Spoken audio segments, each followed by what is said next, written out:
India news की team पहुंची है वो उस जगह पे जहां की मिट्टी भी भाई से भाई के प्रेम की दास्तां सुनाती है। यहाँ की हवाएं भी उस वक्त का नजारा दिखाती हैं जब एक छोटा भाई अपने बड़े भाई की विरह में व्याकुल हो इधर उधर दौड़ रहा था कि कब हमारे आराध्य, कब हमारे ज्येष्ठ भ्राता राम यहाँ पहुंचेंगे।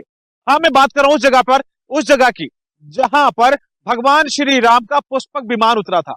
14 वर्षों का वनवास पूर्ण करने के बाद जब भगवान श्री राम अयोध्या आ रहे थे, उस वक्त जब भरत जी को पता चला कि भगवान श्री राम का पुष्पक विमान किस जगह पर उतरने वाला है, करीब यहाँ से 5 किलोमीटर से ज्यादा का डिस्टेंस है या 5 कोस का डिस्टेंस है भरत कुंड का, जहां से भरत जी दौड़ते हुए पहुंचे थे इस जगह पर जहां की मिट्टी भरत जी के आंसुओं से भीग सी गई थी। ये करुणा थी एक भाई के प्रति, एक इंतजार था भाई के प्रति कि कब हमारा भाई हमारे आंखों के सामने होगा। अब महसूस कर सकते हैं उस दर्द को, महसूस कर सकते हैं उस पीड़ा को जिसने 14 वर्ष इंतजार किए हो कि कब हमारा ज्येष्ठ भ्राता मेरी आंखों के सामने होगा। एक तरफ उपेक्षा हो रही थी, उपेक्षा की बात यह थी कि माता कैकेयी ने 2 वरदान मांगे थे राजा दशरथ से। पहला ये कि भगवान श्री राम को 14 वर्षों का वनवास, तो वहीं पर भरत जी को राज्याभिषेक। भरत जी को ये बात हमेशा कचोटती रही कि मेरी वजह से मेरे ज्येष्ठ भ्राता को वनवास का दुख झेलना पड़ रहा है। ऐसे में उन्होंने 14 वर्ष भरत कुंड में व्यतीत किया, नंदी ग्राम में व्यतीत किया कि कब हमारे आराध्य राम पहुंचेंगे यहाँ पर। कहते हैं दिल का दर्द वही जान सकता है जिसके ऊपर बीती हो, और भरत जी से ज्यादा कौन जानेगा। ज्येष्ठ भ्राता वनवास में था, तो वहीं पर भरत जी ने भी अपने राजपाट का त्याग कर दिया इस वजह से कि माता कैकेयी ने जो वनवास की बात कही ज्येष्ठ भ्राता के यानी राम जी के लिए और मुझे राज्याभिषेक की, तो कहीं ऐसा ना हो कि यहाँ की जो प्रजा है वो महसूस करे कि मैं लोभी हूं इस राजपाट का, इस सत्ता का। यही वजह रही है जो भरत जी नंदी ग्राम में यानी भरत कुंड में 7 फीट जमीन खोदकर नीचे तपस्या करते रहे। अब पहुंचा हूं मैं उस जगह पर जहां पर भगवान श्री राम का पुष्पक विमान पहुंचा था। यही वो जगह है, मैं अपने कैमरा पर्सन करना चाहूंगा, दिखाएं। यही वो जगह है जहां पर 14 वर्षों का वनवास पूर्ण करने के बाद भगवान श्री राम पुष्पक विमान से पहुंचे थे, या यूं कहें कि यही वो जगह है जहां देश में पहली बार कोई विमान उतरा था। आज तमाम एयरपोर्ट हो गए हैं, तमाम हवाई जहाज उतरती है, अयोध्या में भी एयरपोर्ट बन गया, जहाज उतर, लेकिन अगर पहली बार देश में कहीं जहाज उतरा था, कहीं विमान उतरा था, तो यही वो जगह है अयोध्या की जहां पर पहली बार पुष्पक विमान उतरा था। और इस पर भगवान श्री राम परिवार सहित अपने संबंधियों के सहित आरूढ़ होकर यहाँ पहुंचे थे। हमारे साथ एक भैया हैं, उनसे जानूंगा कि क्या महात्मा है यहाँ का, क्या इतिहास है यहाँ का। बहुत बहुत भगवान श्री राम जब अयोध्या आते हैं पहली बार, तो सर्वप्रथम उनके प्रथम चरण इसी हमारे पुष्पी गांव में, जो जिसका नाम पहले पुष्पक नगर हुआ करता था, यहीं पर उनका विमान उतरा है। क्यों उतरा, इसके पीछे भी बड़ा भारी कारण है, शायद आप लोग नहीं जानते होंगे। क्योंकि इस विमान को इनके पुरखों ने ही कुबेर जी को दान में दिया था। तो भगवान श्री राम वहां से जब आते हैं तो उन्होंने सोचा कि दान दी हुई वस्तु को हम अयोध्यापुरी नहीं ले जा सकते। तो विमान ने कहा कि प्रभु, मेरी इच्छा रही है कि मैं अयोध्यापुरी का दर्शन जरूर करूं। तो इसलिए भगवान ने क्या किया, सर्वप्रथम आते हैं तो वो ले जाकर के अयोध्यापुरी को, विमान सीधा जाता है उनका ऊपर ही ऊपर, अयोध्यापुरी के 3 चक्कर लगाते हैं वहां, और वहां पर चौपाई आती है जो हमारे उत्तरकांड में रामायण में मिलेगी आपको कि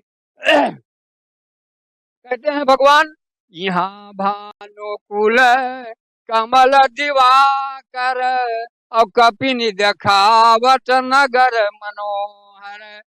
भगवान श्री राम कह रहे हैं कि सुन कपीस अंगद लंकेशा पावनपुरी रुचिर यह देशा, यद्यपि सब बैकुंठ बखाना अवेद पुराण विदित जग जाना।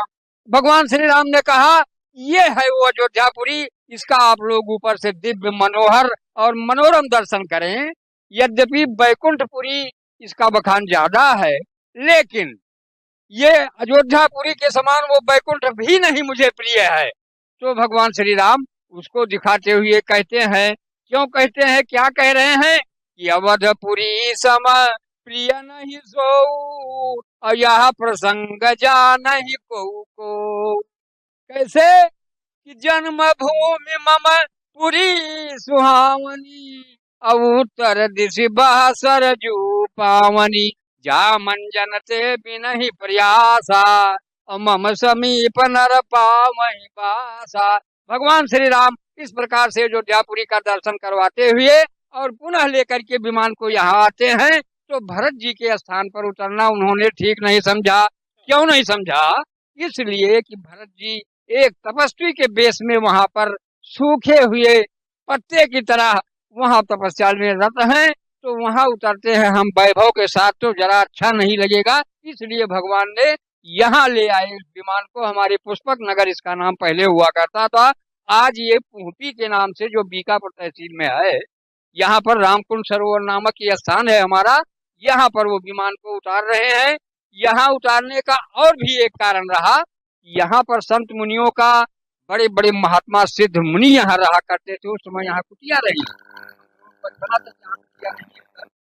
लेकिन अब आज का समय अलग हो गया है, तो इसलिए भगवान को सबसे पहले उन महात्माओं को दर्शन देना था यहाँ।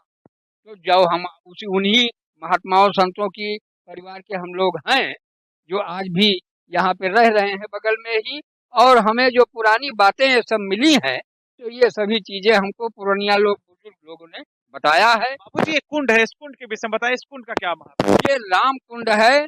यहाँ पर पहले विमान से भगवान श्री राम उतर रहे हैं, इसके बाद इससे थोड़ी दूर पर, यहाँ से लगभग 200-300 मीटर की दूरी पर एक है रामी ताली के नाम से, वो रामी ताली एक सरोवर है, वहां पर भगवान जाते हैं, मुखमंजन आदि किए हैं। इसके बाद एक थोड़ी दूर और पीछे चलना पड़ेगा, वहां पे आपको राम ये कुबरी उसको कहते हैं, कुबरी सरोवर है वो, जो में सोनबरसा की भी कुछ बात आती है, कोई सोनबरसा भी गांव है, उसका भी कुछ कहा जाता है, कुछ दंत कथाएं हैं, क्या है? हाँ, यहाँ पर सोनबरसा माफी उसका नाम इस समय है, वहां पे स्वर्ण की वर्षा हुई थी, तो उसी के जस्ट बगल में ही हमारा जो कुबरी सरोवर पड़ता है, वहां पे भगवान श्री राम ने अपनी कुबरी को छोड़ा। तो यहाँ विमान उतरने का प्रमुख कारण यही रहा, यहाँ पर संत महात्माओं को दर्शन देना था। और यहाँ ये वो स्थल है जहाँ पर श्री भरत जी नित्य लगभग आया करते थे, सत्संग यहाँ होता रहता था भरत जी से, और यहाँ महात्माओं के द्वारा जो हमारे संत मुनि रहे हैं, वो सब बहुत बहुत। अगर भरत कुंड की बात की जाए, यहाँ से कितनी दूरी पे होगा? यहाँ से 5 किलोमीटर की दूरी, यहाँ से सीधा अगर रास्ता 5 किलोमीटर भरत कुंड पड़ता है, और बीच में एक भदरसा जो आजकल कही जाती है, लेकिन उसका नाम प्राचीन काल में भादर्शन रहा। क्यों रहा? कि भरत जी वहां से चलते हैं, पूरी अयोध्या पूरी टूट पड़ी रही उनके साथ में, और वहां से वो आते हैं, और इधर से भगवान श्री राम यहाँ पे पहले उतरे और हमारे रामी ताली पर मुखमंजन क्रिया किया, और कुबरी को उन्होंने कुबरी सरोवर में छोड़ा, फिर आकर के रामकुंड में स्नान किया, यहाँ स्नान ध्यान किए और संत महात्माओं को दर्शन दिए। उनके द्वारा जो भी सेवा रही, जलपान उन्होंने कराया, भगवान की सेवा पूजा किया। इसके बाद सभी लोग यहाँ से चल पड़े, और दोनों लोग उधर से भरत जी आए और इधर से भगवान श्री राम जी पैदल भादर्शन भदरसा में दोनों लोगों का मिलन होता है। इसके बाद जाकर के भरत जी के मुझे एक बात जानना चाहूंगा, जहां पर 14 वर्षों का इंतजार रहा हो, एक एक पल बताते सदियों की तरह कट रहे थे भरत जी के, वो कितना अद्भुत क्षण रहा होगा जब एक भाई से मिलने के लिए व्याकुल और दौड़ पड़ा हो, ये पता चल जाए कि भाई साहब।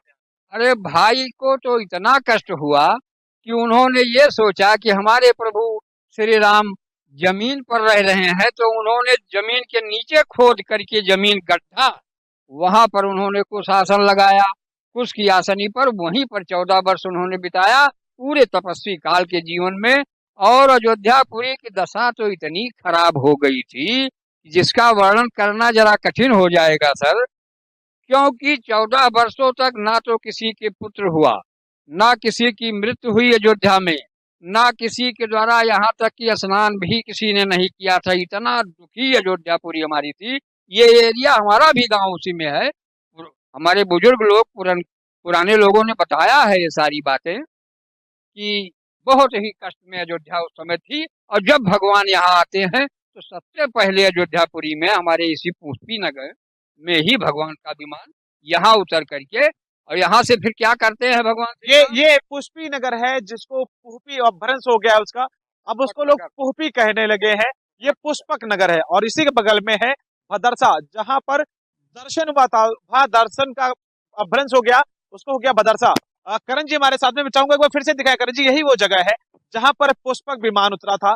14 वर्षों का जो इंतजार था वो फलीभूत हुआ, और तमाम सारे जो अयोध्या वासी थे, जो नगर वासी थे, और साथ ही साथ जो भी भगवान राम में आस्था रखता था, सभी लोग यही जगह पर पहुंचे। तो यही वो पुण्य भूमि है जहां पर पुष्पक विमान उतरा था, और बड़े स्नेह के साथ सभी लोगों ने यहाँ पर अपने आराध्य राम का स्वागत किया था। तो कुल मिलाकर बात करें, बड़ा ही अद्भुत क्षण रहा होगा वो वक्त जब भगवान राम से भरत जी का मिलन हुआ था। बताते हैं, जब गले मिले भगवान श्री राम भरत जी से, इतनी अश्रुधारा हुई कि यहाँ पर ये जो मिट्टी है, जो आप तस्वीरों में देख रहे हैं, मैं दिखाना भी चाहूंगा, ये मिट्टी जो बिल्कुल गीली हो गई थी जब भरत जी से भगवान श्री राम का मिलाप हुआ था। तो कुल मिलाकर कहते नहीं कि जब स्नेह बहुत ज्यादा प्रगाढ़ हो, कहते नहीं कि जब प्रेम जब अनंत हो गया, रोम रोम संत हो गया, ये वही मिट्टी है जो इस बात का लगातार गवाह बनी हुई है, और जिसको लोग आज पुष्पी के नाम से जान रहे हैं। यही वो जगह है जहां पर पुष्पक विमान पहली बार उतरा था। ऐसी और खबरों के लिए बने मेरे साथ इंडिया न्यूज के लिए अनिल मिश्रा।